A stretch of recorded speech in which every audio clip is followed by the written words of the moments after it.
Mag-aaraling panlipunan tayo ngayon. Natin ngayon ang kahalagahan ng komunidad.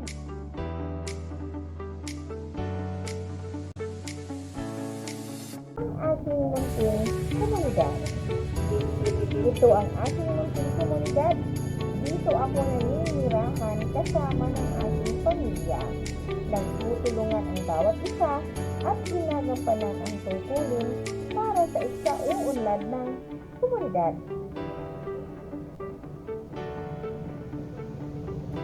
Mahalaga ang ginagampanan ng aking munting komunidad sa paghubog ng aking pagkatao. Malaki rin ang naitutulong ng tahimik na kapaligiran nito. Nabubuhay kami ng maayos at masagana ayon sa uri ng hanapbuhay na mayroon sa paligid ng aming komunidad.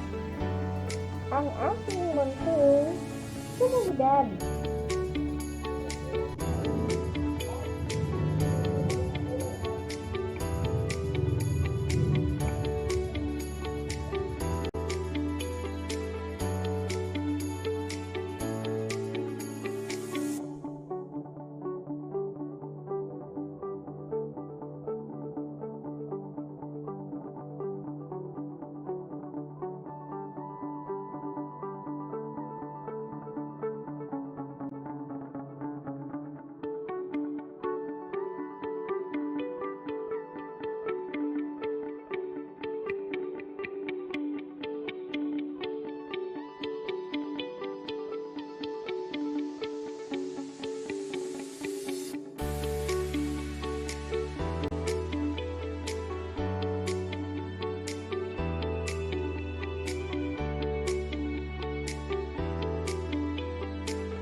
Ngayon, pag-isalit natin ang mga tanong.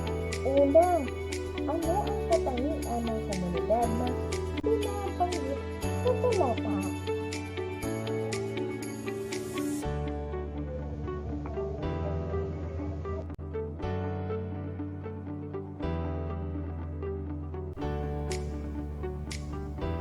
Pangalawa, ano ang kahalagahan ng komunidad batay sa salaysay ng bata?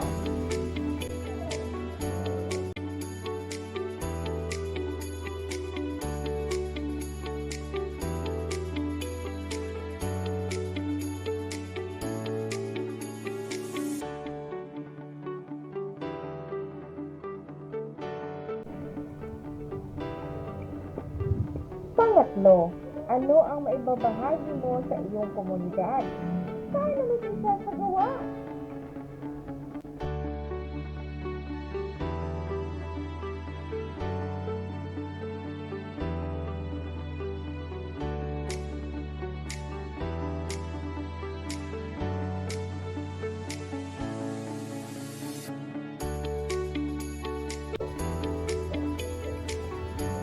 Pang-apat, paano mo ipakikita ang pagpapahalaga sa iyong komunidad? Ngayon,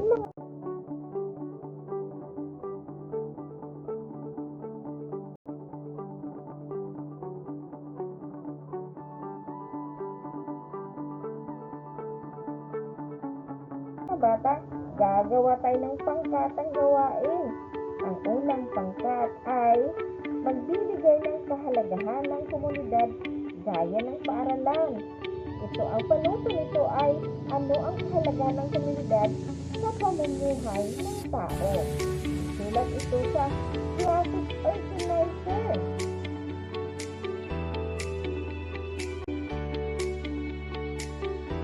Ang ikalawang pangkat ay magsulat sila sa Graphic Organizer ng kahalagahan ng komunidad gaya ng hospital.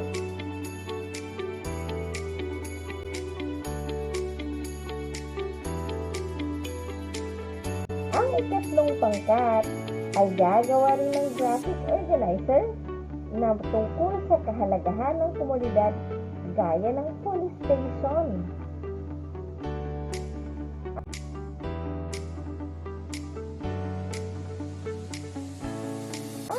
apat na pangkat ay pag-usapan nila at gagawa ng graphic organizer ang kahalagahan ng komunidad gaya ng barangay hall. Okay na, sir? Ready na kayo? Start mo na!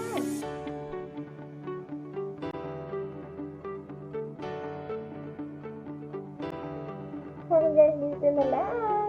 Kita-kits! This is Teacher Chris. Thank you!